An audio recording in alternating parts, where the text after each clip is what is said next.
Looking back to when I originally got the game, I realized that I was in here during its growth spurt, during Operation Phoenix, and I was like, it would be a good idea to look back on the maps that I completely missed out on, because I bought the game and then I refused to play it because I was still hooked on Minecraft at the time.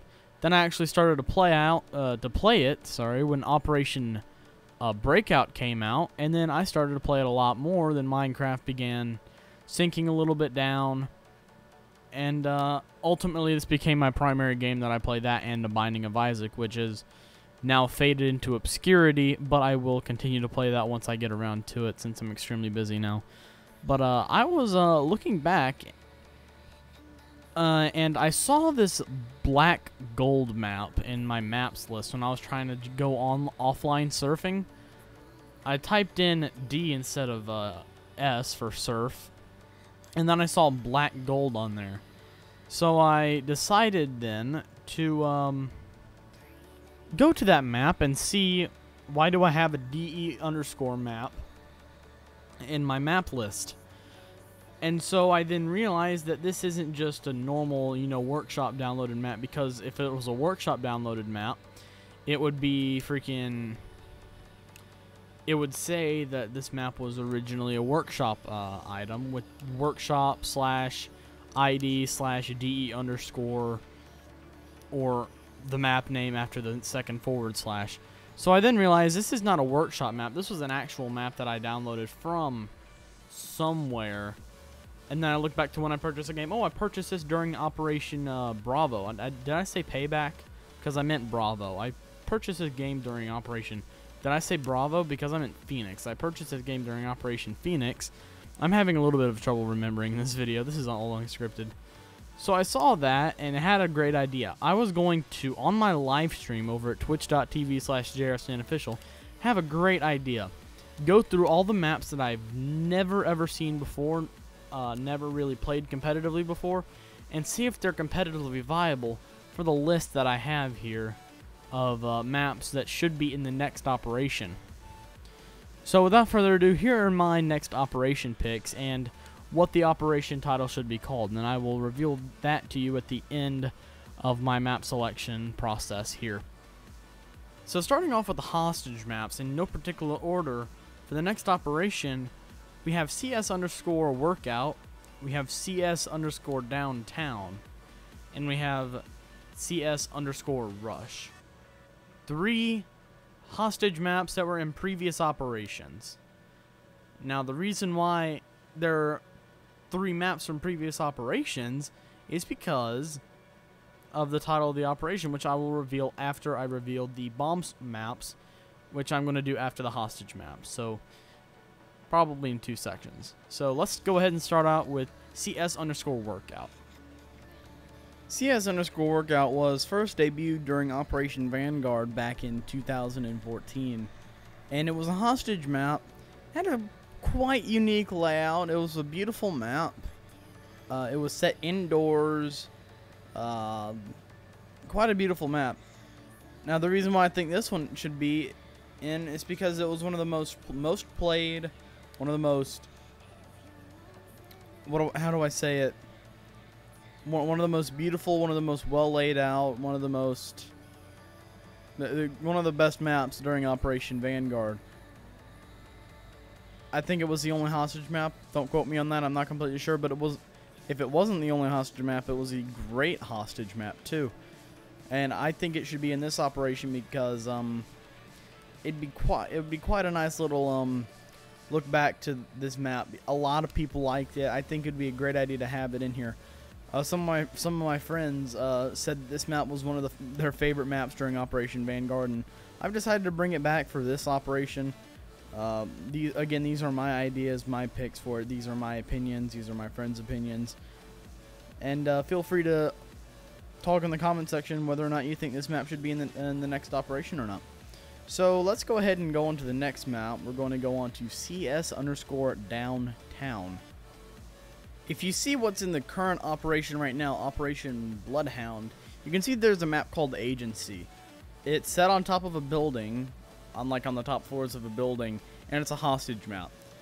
Now, CS underscore downtown, as you can see, is also a hostage map, but it's set on the streets in the first 2 floors of the building, and it has a really nice layout. It's a really well made out map, especially when it was first debuted back in Operation Payback, the very first operation back in 2013, back when Counter-Strike Global Offensive was in its original days. This was the original, one of the original hostage maps, and a lot of people actually played it, surprisingly. It was a community map. It was a hostage map. Now keep in mind that there are no hostage maps in the active duty map pool, so that means not a whole lot of people like to play it competitively, especially in the pro scene. They don't usually play hostage maps.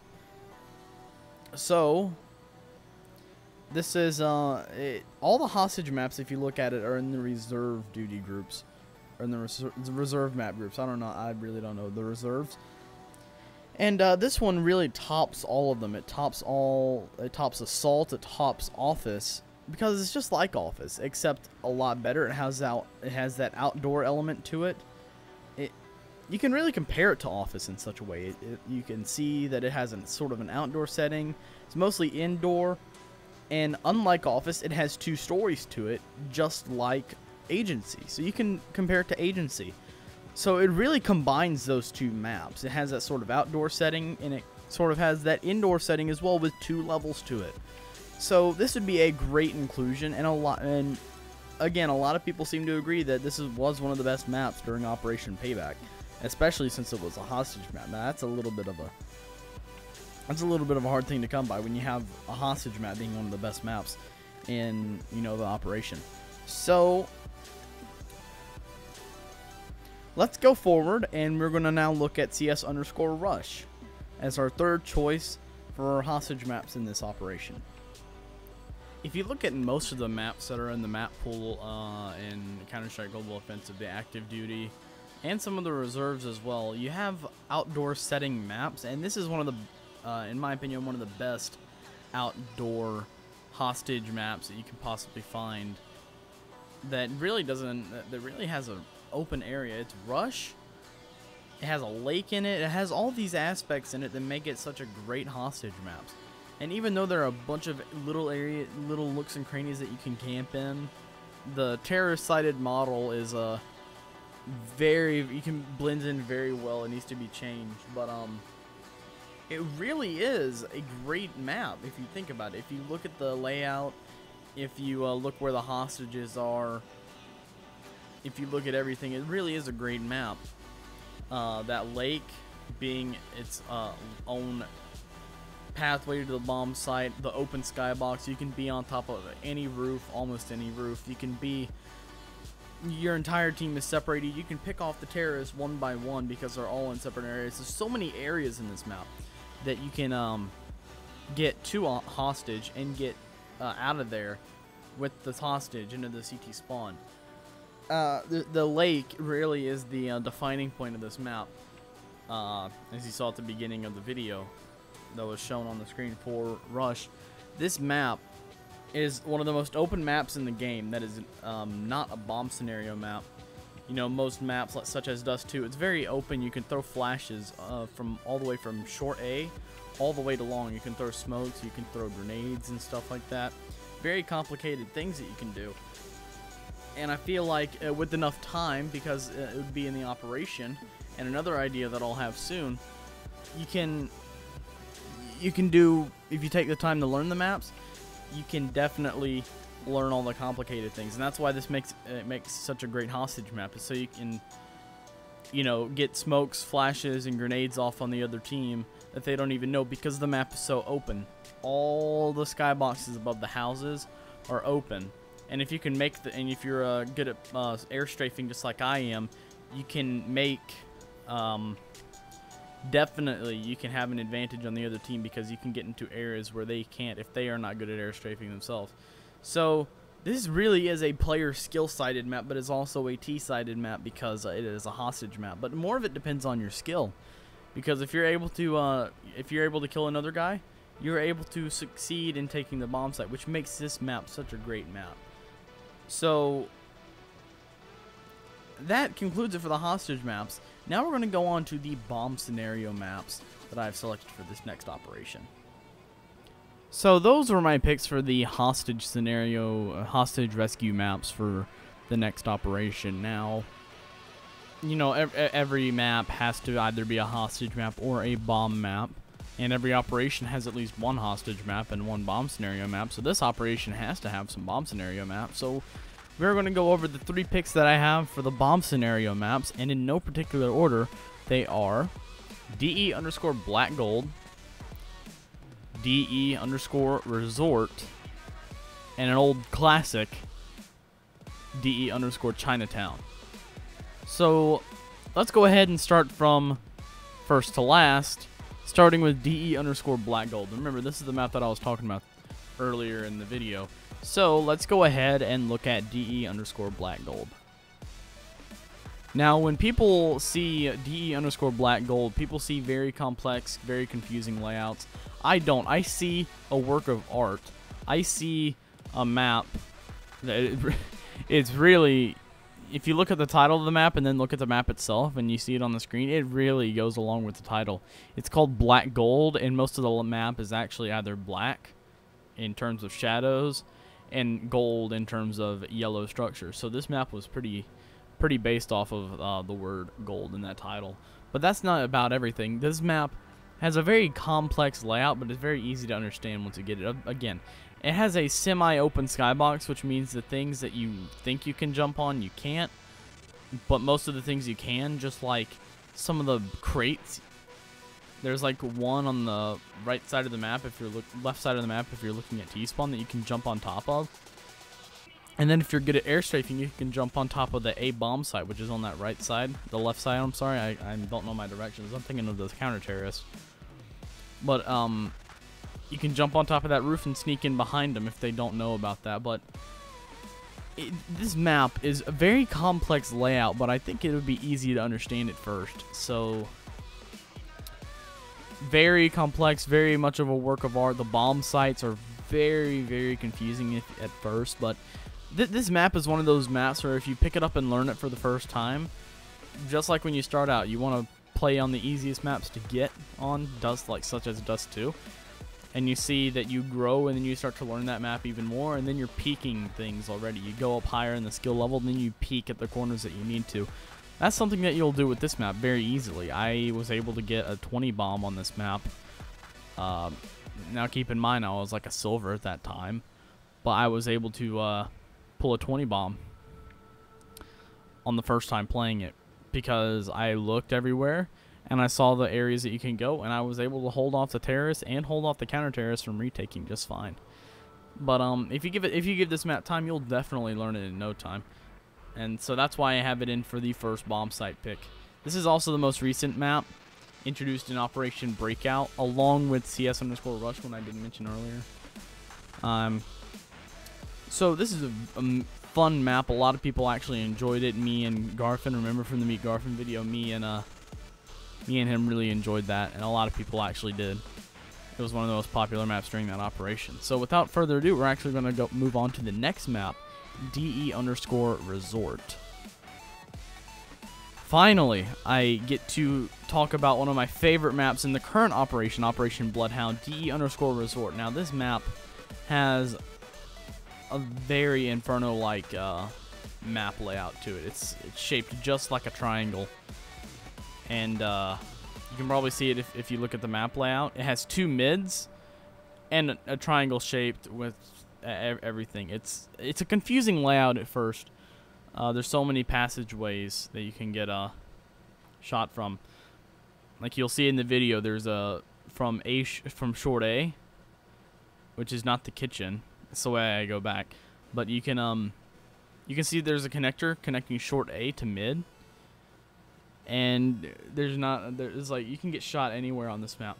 But this map has so many long corridors, it's amazing. The map's layout is amazing. It's Inferno-like. Inferno is one of my favorite maps.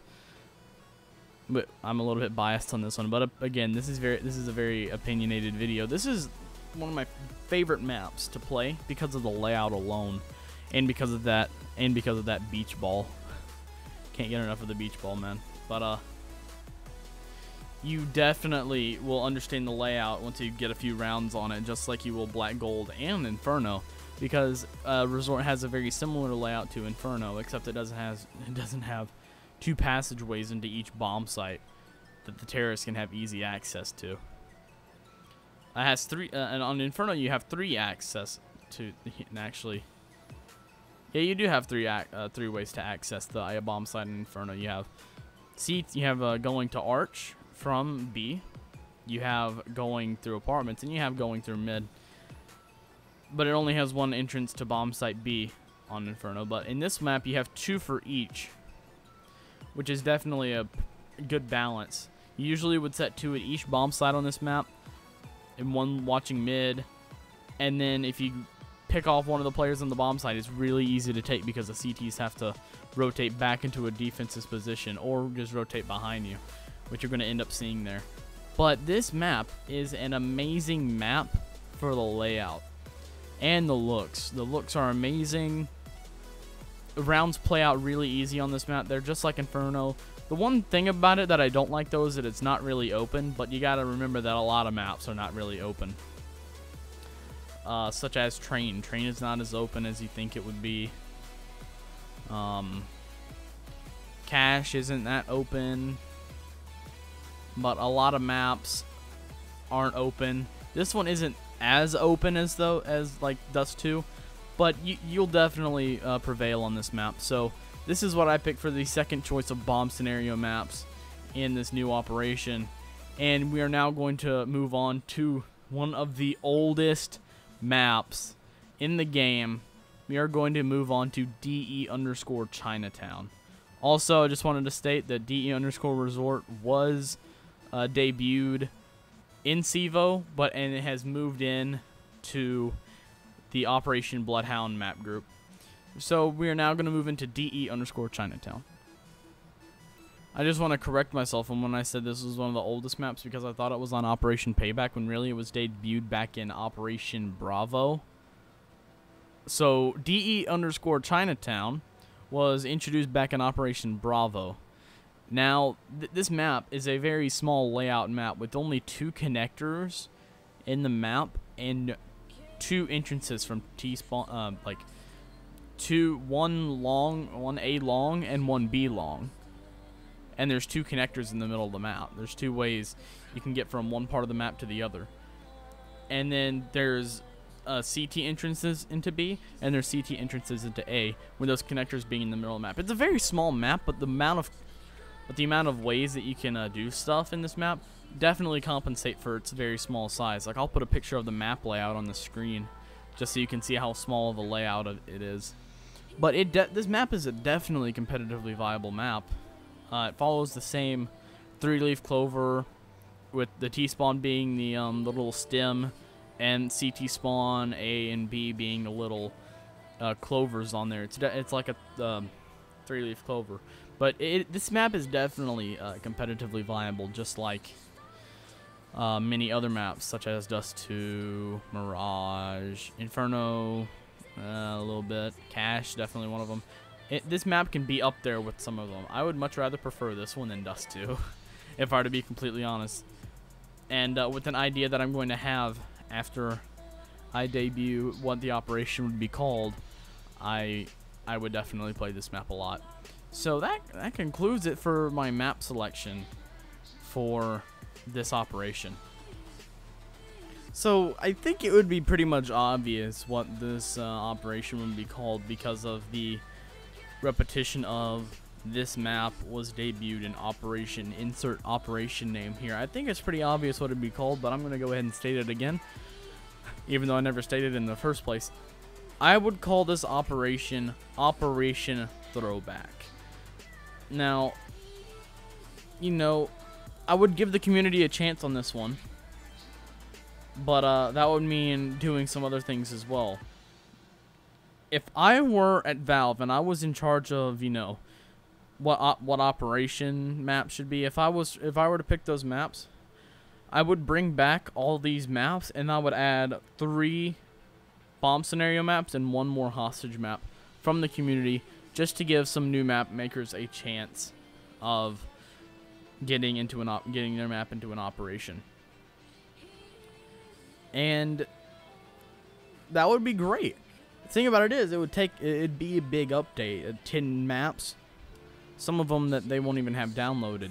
Like I guess that since the most of the community was here during Operation Vanguard, they would just have to download the older maps. But this map pack would be amazing, especially with the updates and ideas that I have to come with it, plus the 10 maps that you would get. Now, this video is going to be open to discussion, open to criticism, and I wouldn't be doing that if I was going to be posting it on the r/Counter-Strike Global Offensive subreddit anyway. r/Global Offensive. I probably wouldn't be posting that there if I knew this video wasn't going to be criticized. But what I think should be done is the reserve map groups should be extended to include all maps that were in previous operations. Now, I know that this would make absolutely no sense, but it would be something good, because former map makers that did something good would still have their map in the game.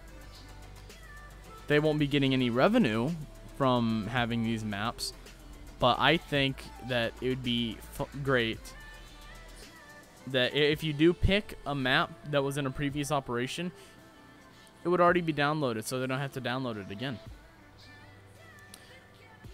Which is great if you have a download cap, especially one that's very low. Like, I have a 500 gigabyte download cap, so I don't have anything to worry about.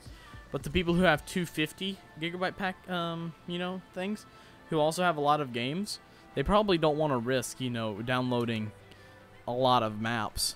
Even though they're small file, they probably won't want to download a lot of maps, but that's not the point here. If you're going to download the maps, you're going to risk, passing your download limit up in the first place. But that's not really the point. The point here is having all... Valve has more money than God, right? So what you would do is you would have a little bit more servers. Like, the servers that are playing Dust 2 all the time? You can take some of those away and dedicate them to more of the maps. Like, you have a ton of maps that people would still want to play. People are begging you to put in the operation so they can have a chance to play it competitively again. Instead, what you can do is you can put it in the reserve map duty groups, and they can still play it without having to wait until the operation comes. That's an amazing idea. Like, dedicate all of, the maps. If you look at your stats, the maps that aren't being played that often, you could take some of the servers away from that one and add more servers to dedicate towards the new maps, the operation maps, the former operation maps that would come into the map group, the reserve map group. It'd be amazing to have this. I would enjoy playing Counter-Strike a lot more than I already am if I have the chance to play my Black Gold, my Workout, my, my Downtown. It'd be amazing to have that. You don't even know how fun it would be to have, a map that was in a previous operation, and I get to enjoy it once again. Now, I'm going to go ahead and open this to discussion. I am done explaining. If you guys like the idea of having this Operation Throwback in effect, upvote or like. If you don't want this operation in effect, leave a downvote or a dislike and tell me exactly why in the comments. The comments are open for discussion on this video. The ratings are open for discussion on this video. Do whatever you want to, and I will read each and every single one of the things on the Reddit post, on the YouTube post, and even the tweets that I get sent at me at JRStanOfficial. So, if you guys enjoyed this video, leave a like. If you didn't, put a dislike and tell me why. And if you do enjoy the content on my channel, subscribe and follow me on Twitter and my Twitch stream at JRStanOfficial. So I hope you guys have enjoyed this video, and if you did, please do all that stuff, and I will see you in the next video. Hopefully it's not this long, because I was talking for a total of about 30 minutes. So hopefully you guys enjoyed. I will see you in the next video.